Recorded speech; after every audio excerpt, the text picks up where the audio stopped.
So let's begin, and also I will, as I go through these features, I will also try to demonstrate them on demo website.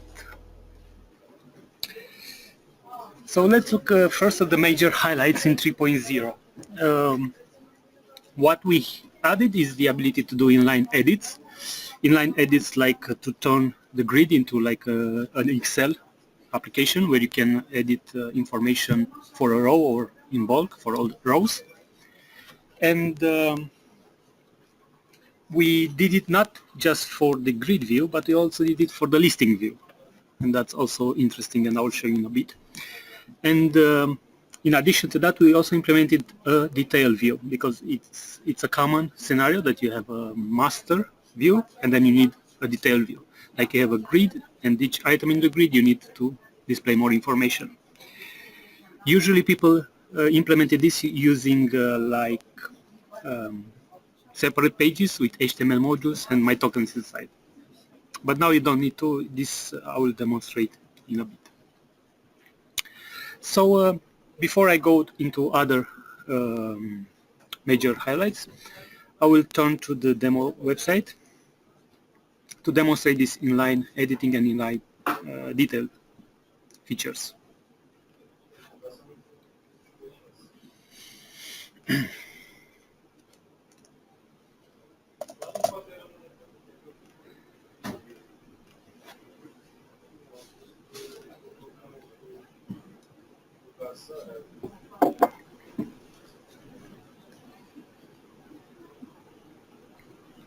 So I will start with a action form and action in module, because I will use action form to feed data into my grid.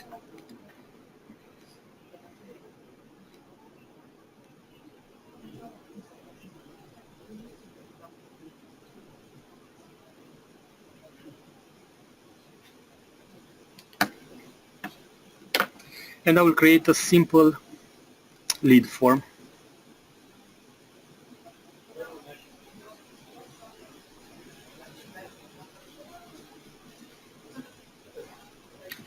So I'll add like a name,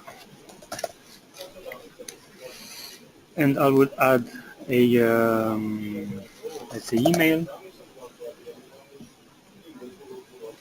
and I will add a let's say a value that we think this lead is worth,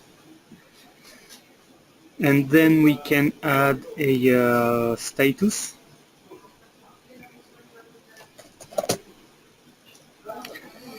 and here let's say prospect, converted, and cold.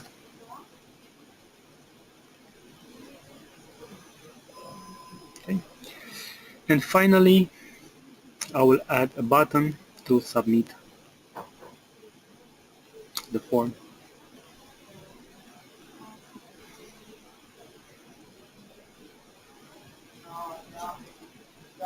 Okay. Let's also add the record.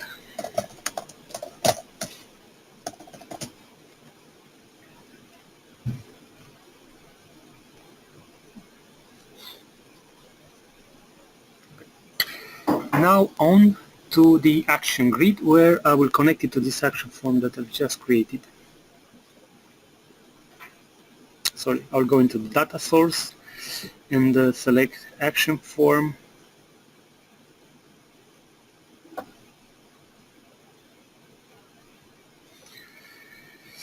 And I'll display these fields. Okay, so far there's nothing new. I have a grid that connects to the action form and displays all the data that has been submitted. Yeah, and I already have one John inside. So next things is I will add the actions to enable inline editing. And we've added special buttons for it, but you can also create them from scratch using an item button and then adding the action. So if I go and click inline edit button, it adds a button that already has the action called data source inline edit, which I could have added manually from this add action menu. So that's all you have to do to enable inline editing. And for grid buttons, the same. For grid buttons is like you want to enable bulk edit. And it's the same thing, just as that action that doesn't need any configuration. Okay, so let's save, and I will demonstrate to you how inline editing works.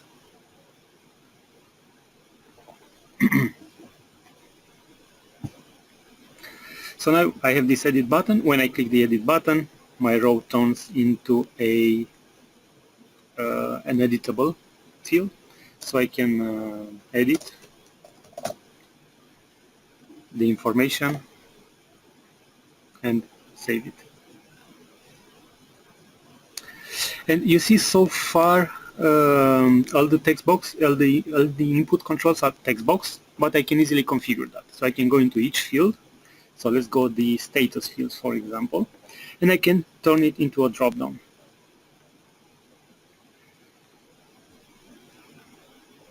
Yeah, and I can put the same statuses here, like prospect. I can put converted, and I can put code.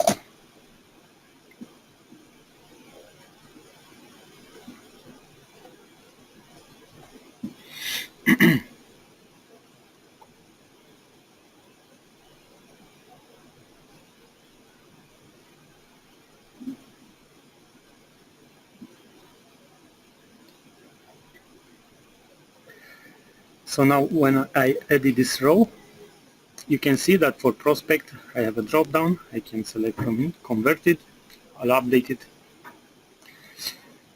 And we have a few different types. We can use drop-downs, text boxes, we have checkboxes, but most importantly, this is an interface that can be extended with new types of controls. Like you got used to it, most of the new development that we are doing, we have in this config folder, so in Dextro modules, the action grid config, we have config files to modify different behaviors. Like for the inline edit, we have these input types, not input types, field types, yes, and we have a config file here that specifies the input fields. So you can easily clone one of these nodes and specify a different template, which is an HTML template for editing inline content. And this template is actually an HTML template for an AngularJS directive. So you have access to all the data that's in the grid.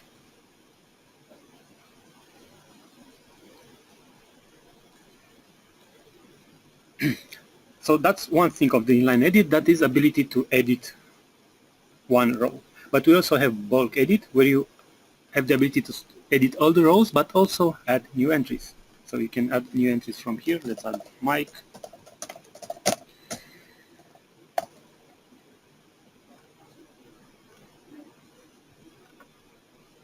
Yes. So now you also notice that this ID is actually editable, but we don't want the ID to be editable. So then we can go into the data source and say that we don't need an inline editing for fields, for the ID field. So now when I refresh this page and I try to edit one of the rows, you can see the ID can no longer be edited. Yeah. And when you turn on bulk edit, you can edit all the rows.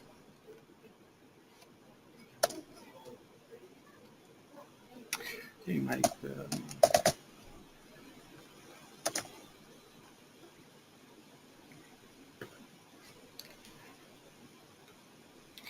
so that would be the inline editing piece. Let me see if there are any questions in this window. One of the questions, for inline edit widget, can you use SQL in this setup to produce the value list to keep it in sync with the values? Of course you can. So when I inputted the list, like I assume that you refer to the status list, you have the data source that we also have like in action form, so I selected items, but you can use SQL query and write a query to extract the items.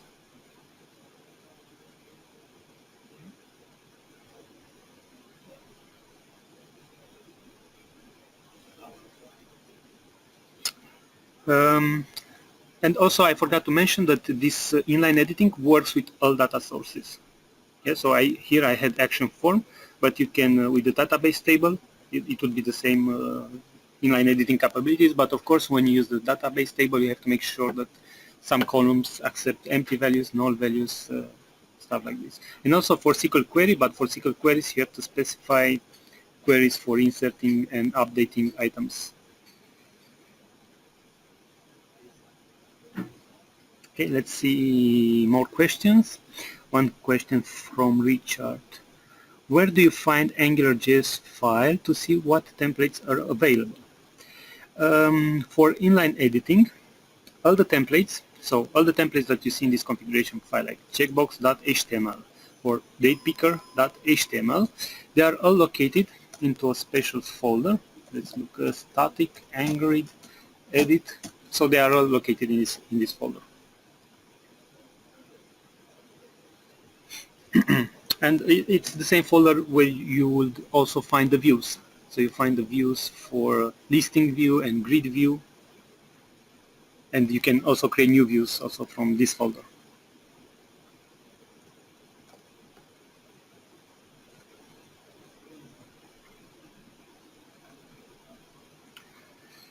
Another question, can those SQL queries for update, insert be stored procedures? Yes, they can. They can be. We support stored procedures in SQL in all these three queries.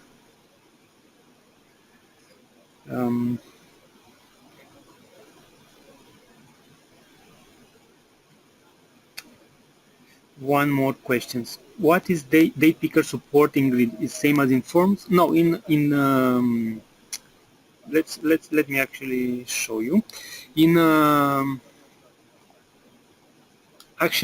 this inline editing, we just implemented the HTML5 datepicker, so it just as input that is a date. So let me change the date submitted. Let's put it to datepicker. So it will just open the datepicker that the browser provides.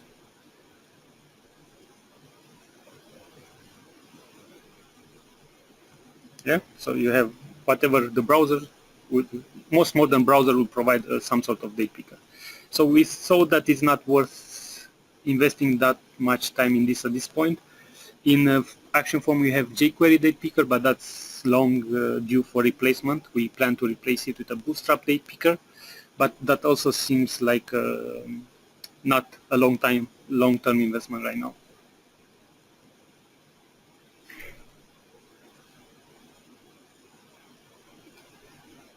Okay, so let me check if there are more questions regarding inline editing.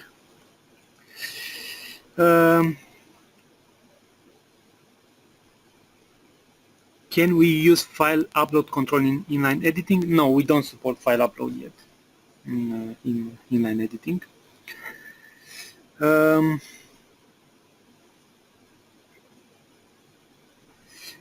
And other questions from Richard about the templates, if the templates are just placed in that folder. For the grid templates, yes, you just place them in this folder. For the inline editing templates, you have to create the config file as well. Yeah.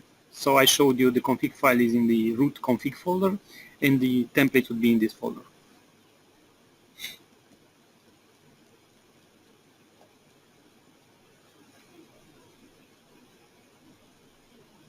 Okay.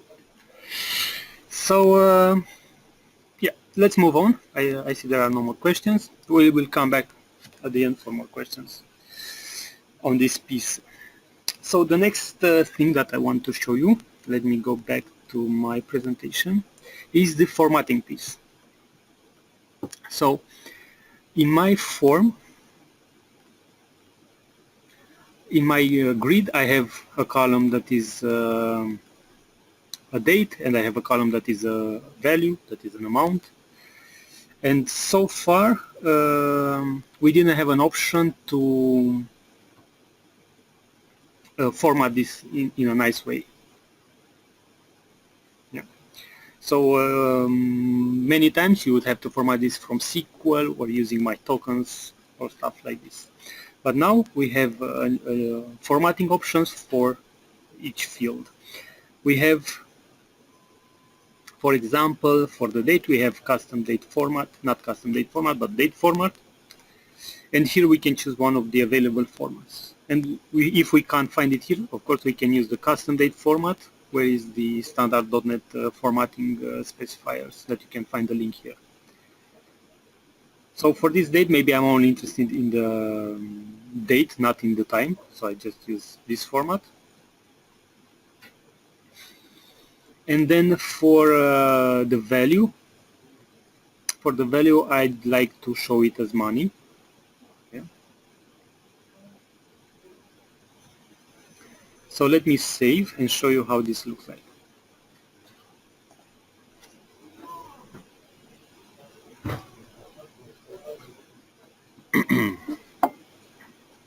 Yeah. So now it looks much better, and also notice how now it's aligned to the right. So we try to mimic how Excel works. So in Excel, when you have a column of time number, it will align it to the right, and same with dates. And the nice thing about the formatting is that it also can be configured. You can create new type of formatting. So in this folder, in the config formatters folder, if we look at this config file, you can see that for each formatting option, there is an entry in this config file. Like for the money, the most important piece here is this class, which implements an interface, a formatting interface, that you would receive the input and then have to provide like a formatted value for that input. So it can easily be extended with new formatting options.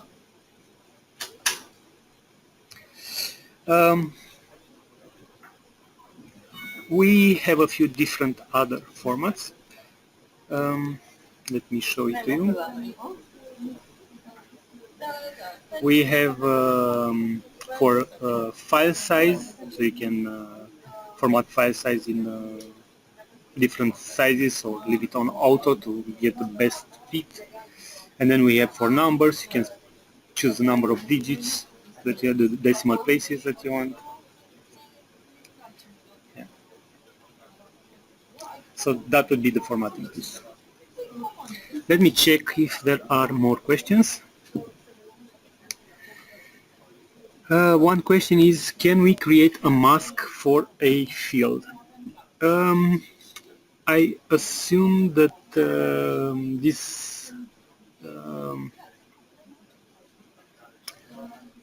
you could do this. You could create your implementation. I don't know if you mean the inline edit field or this formatting piece. If it's the formatting piece, of course, you can make a formatter that just return wildcards, 10 wildcards whenever it wants.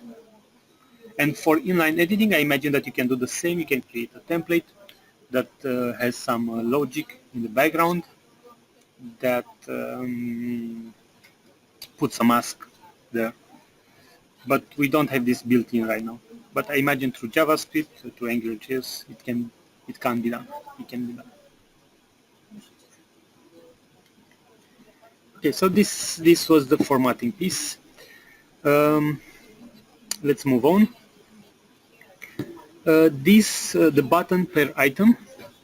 This has been a major change in architecture, because previously you couldn't have different buttons for each row. So all rows had to have the same buttons.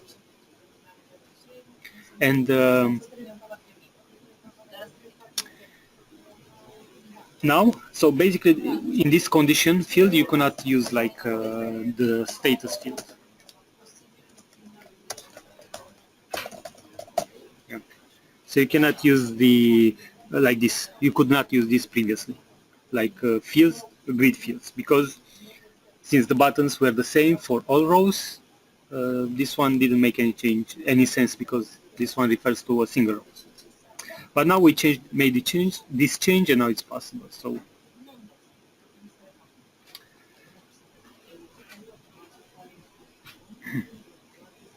right now, what I did, I changed the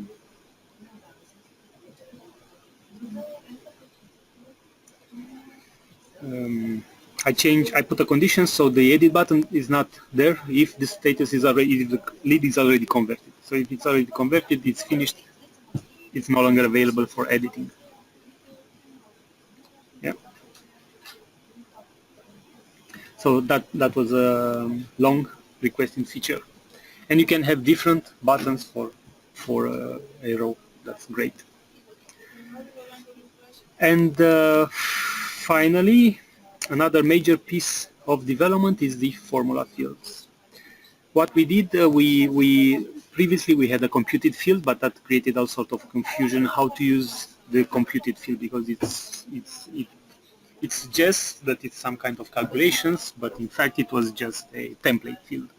So we split it in two. We called it template field, what previously was known as computed field, and we added another field called formula field. So when you add a formula field,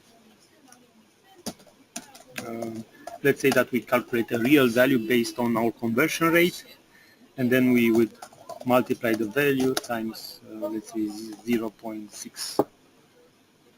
And this would also be money. So this is a formula. And maybe here, instead of template, it should say it's formula.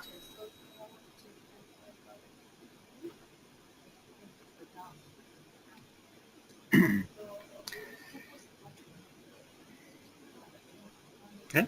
So right now I have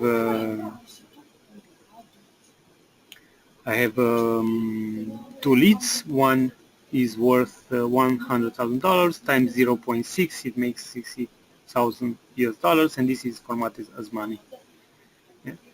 So it's simple now to do this kind of formulas on the server side. Previously, many people did this using the SQL data source, because in SQL data source you could do this from the select statement, but with other sources it would have been very difficult. Like in action form, some people would use hidden values to store this at submit time, but of course if you store it at submit time, then it can't be dynamic anymore. Like if you have if you want to multiply with another token that will change often, it will no longer work. So this is a much better solution. So this would be the major highlights in version 3.0. Of course, there are actually, before I move on, let's try to make this change. Let's try to switch to the listing view template. So in the template field, I will switch to listing.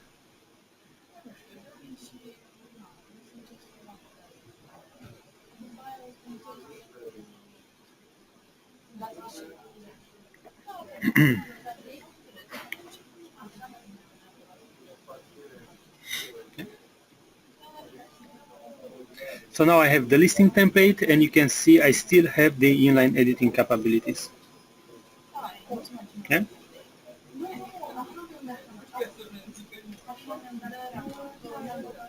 So this is very cool. And now I changed the status to converted, and I also lost the edit button on this other item. Okay. So let's see if there are any questions. If not, no, there are not any questions yet. If not, I will move on, because besides these major features, we've also implemented a dozen other minor features and fixes and adjustments, and I only want to mention a few of them. So we added the DNN templates to the send email action. So now you can, let me see if I can demonstrate this.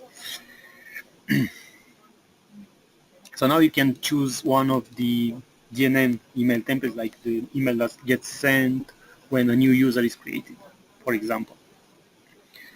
And there are two nice parts about this. I'll tell you about it in a second.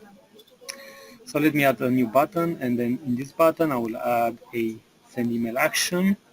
And here you see we have a list of DNN email templates. So we took everything that has a particular pattern that DNN respects in regards to the templates that send emails. And these templates all exist in the localization files. So if you go into admin localization, you can get to these templates, see them, edit them. And now the real nice part about this is that it actually supports my tokens. So if you create a new user using standard registration, then it will not support my tokens, because standard registration calls its own token replacement and sends the email. But if you have like a grid that creates a user, and then you use this action to send the email, and you select the user registration, it also supports my tokens. So it unlocks a whole new range of possibilities.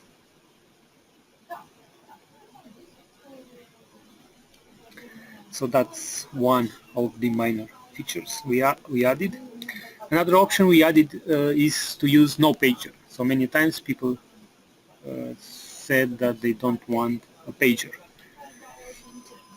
So that can be changed from the pager, touch-friendly, classic, or none. Okay. Other option is to authorize unauthorized users. So some new actions to authorize unauthorized users. This will be these actions, like these features, like the DNN templates and the authorized unauthorized, will be available in all our action-based modules. So these changes will propagate with next releases. Other feature we added the date submitted for all data sources. So now you can add it as a field to the grid. And then we added the option to accept HTML in various options, like the confirmation messages, stuff like this. And you can go to the action form page and go to the changelog, and you can see there's a bigger list here with what's been done for 3.0. So it's quite a long list. Okay, let's see more questions before I proceed. Another question is, can you create your own additional templates for emails? Yes, you can, if you respect the DNN convention. So they have like a key name convention for templates that are emails. So let me go to admin languages.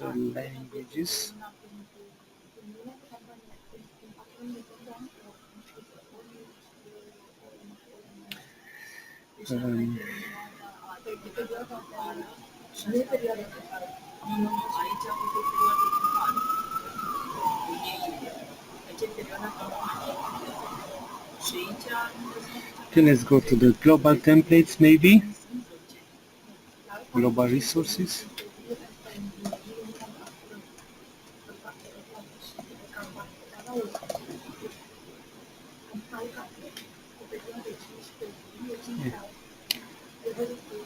Okay, so they have this pattern, you see, email, and then the name, and then body, and same for subject. So if you respect this convention, like start with email, underscore your name, whatever you want here, and then underscore body and underscore subject, it will appear in that list, so you can use it as a template. But I think we only parse this file, this global resources file, if I'm not mistaken. So you would have to put it in this file. I'm not sure how how good that is, because this file will get overwritten on updates and so on. So maybe we can also look at the host and system files, which are your own copies of your own extensions to this file. So maybe we can also take this tool into account to make this safe.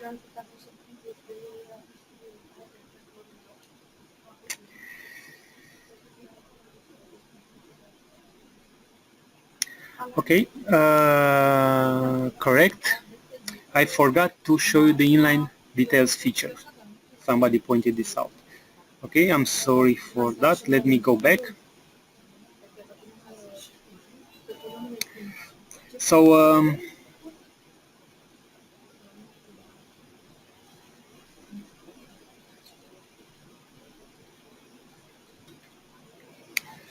the inline, we've implemented inline details differently for the two templates. So let me first show you this template that I'm on. Basically, we did the same thing. We added a special button called inline details. And this inline details just adds a detail view action, but this time we do have to configure this action. Okay. And this is like an HTML template with tokens. Yeah. So here we can reference my local tokens like fields. Let's say name is a converted / call / prospect lead, and then you can apply formatting, and then you can also use my tokens and all kind of stuff like this. So let me show you how this looks like on the front end.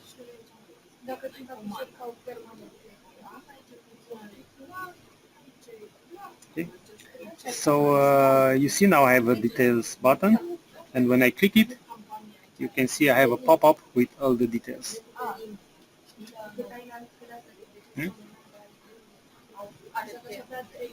And here we support HTML, and this will extend more. I mean, we also want to add buttons to this detail view, so you can perform additional actions on it. So it's still up for development in the future. And for the other templates, we've implemented differently. Let me switch back to the grid template.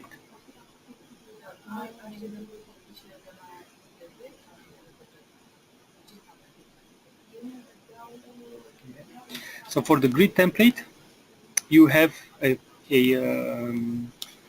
detail view opening below the row. It's in line. So that would be the detail view, and it's much easier to set up than what was previously required for this.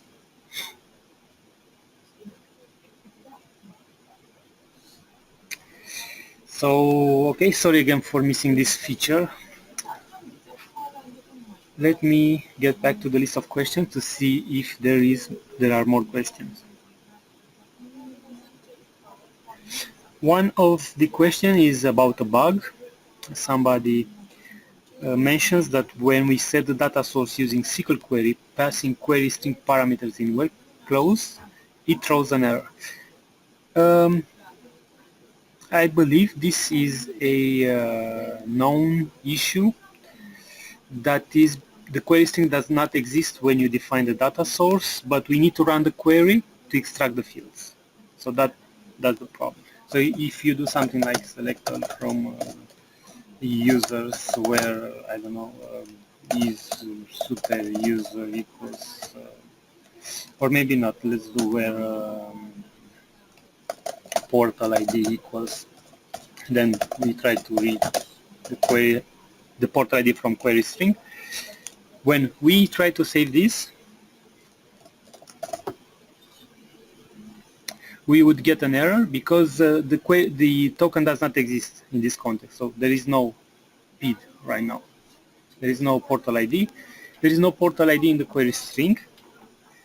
And we need to run this query to extract the fields, because after you hit save, we need to show the list of fields that this data source exposes In the future, we might add here a text box so you can specify the list of fields.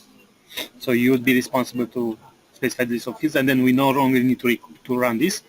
Or as a workaround, now we support default values. So you could give a default values, let's say -1 to this, and then it will let you say invalid column echo. So I guess there is no portal ID in users table. I just use user ID then. So I only get one user. Yeah. So now it let me save. Yeah, so that is the workaround for now, and we know of this problem, and we will address it, I think, in the coming weeks.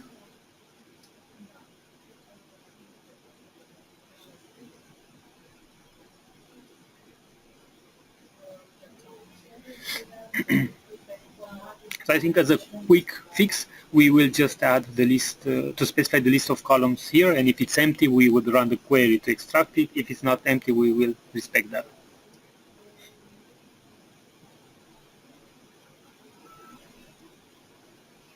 Okay. Good. Let me see if there are more questions.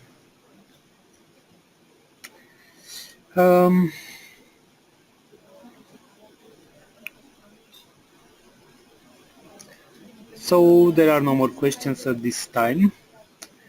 So in the meanwhile, if until more questions pop up, I will just return to my presentation to give you a bit of information about what's coming. I mean, not what's coming, but what's already somehow under development or planned for development.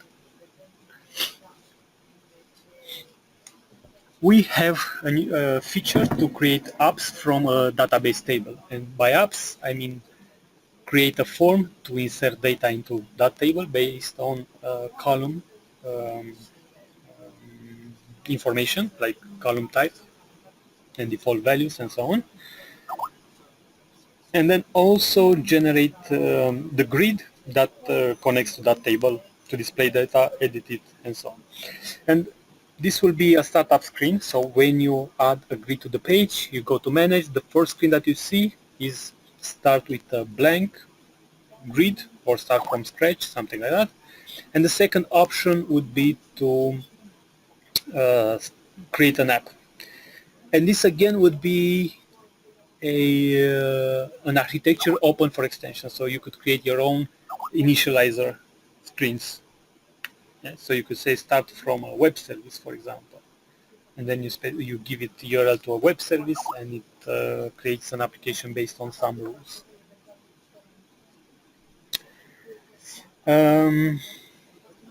Yeah. Another feature, we want to move the sorting and filtering for listing template out to drop-downs. So right now it looks like in the let me get rid of these changes. So right now when you are in the listing template,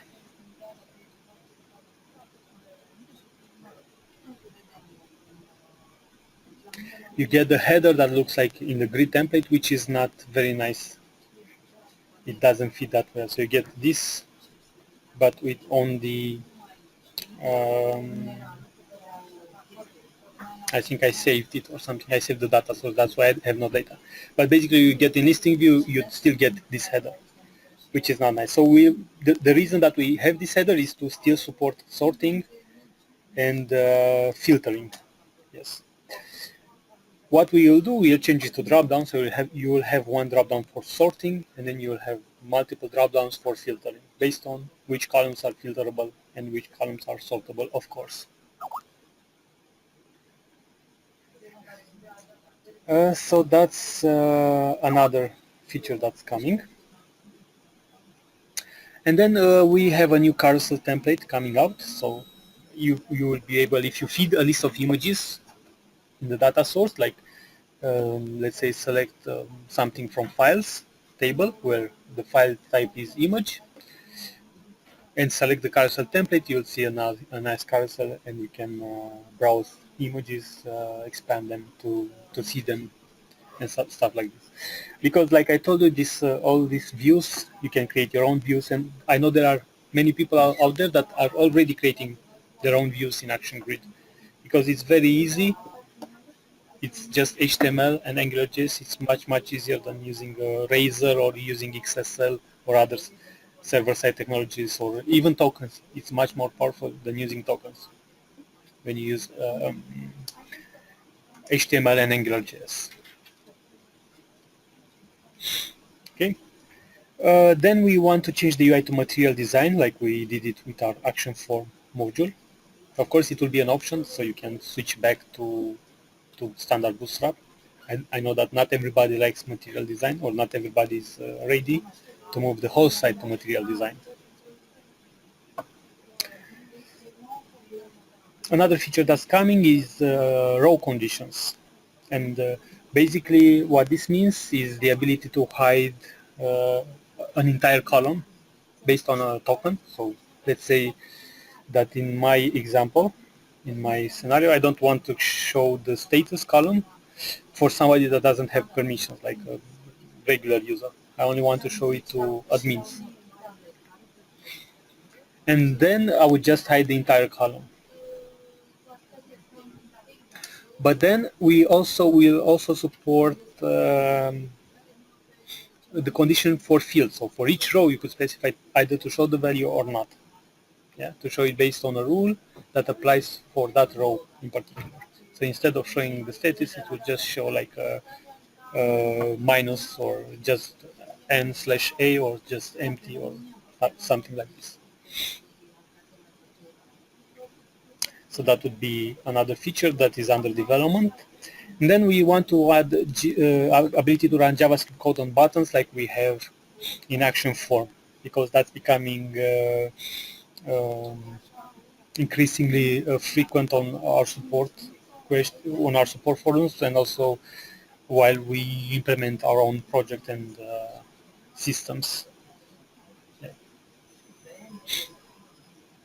So that will be on our roadmap right now. Of course, this will probably change a lot until the next Action Grid release. We'll see about that. Okay, so before I end this webinar, let me check if there are more questions. I see there are a few.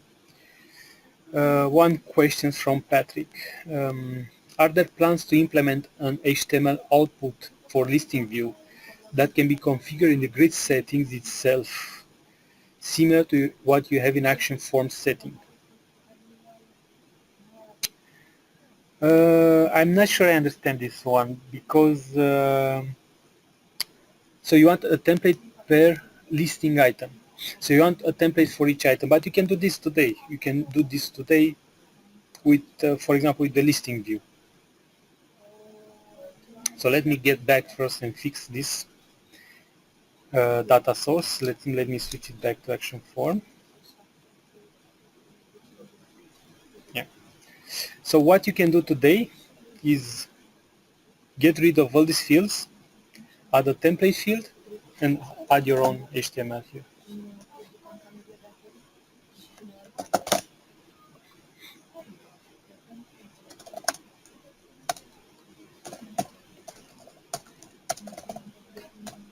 Yeah.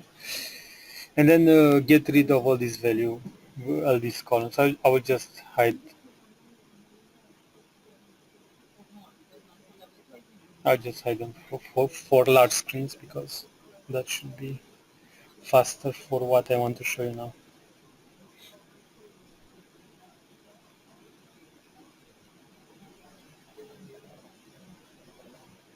Okay, so what I have now, of course, I should have enabled HTML for this column. Give me 1 second.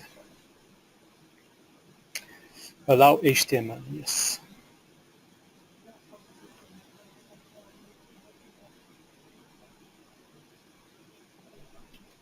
Okay, so what I have now is, I still have one field, but anyway, what I have now is only HTML, only the HTML I put inside. You cannot control the title in this template, but you can control everything else. And the first field in the list will be the title. Yeah. So basically you can create your own HTML inside these boxes. So you can control everything that's inside here.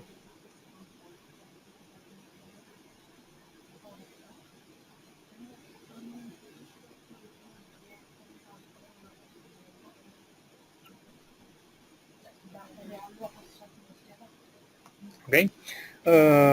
Patrick says that he's done it with a template field like I showed him, but there are complications when it came to showing fields for sorting. Okay, I understand what you mean. In this case, I think what you should do is create your own template. Yeah? So just go to the static and grid views and just create your own templates.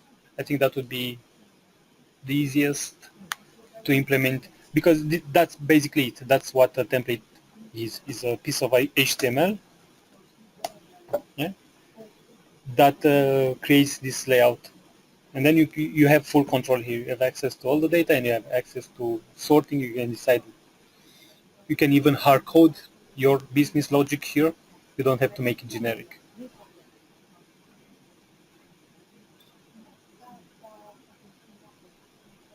Yeah.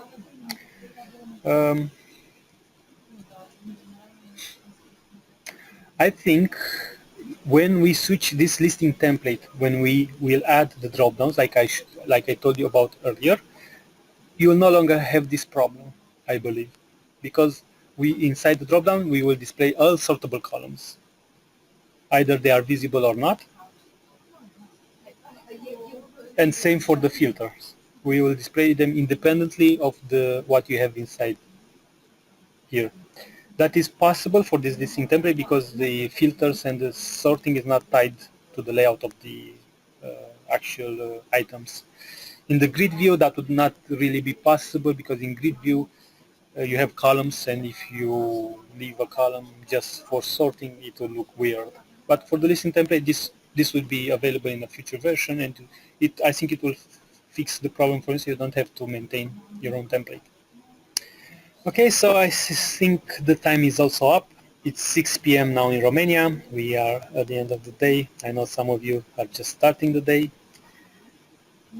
So I want to wish you all a good day, a good evening, and see you on the next webinar. Thank you for your time. And actually, before I end, I also have more special thanks, because this release was only possible because of our community of people that support us with new feature development and also with testing and getting involved on our forum. So here's some special thanks to all these people, and also to all our clients that keep using our systems, keep using our software to build systems, which are actually amazing for us to see. So thank you all, and see you next time.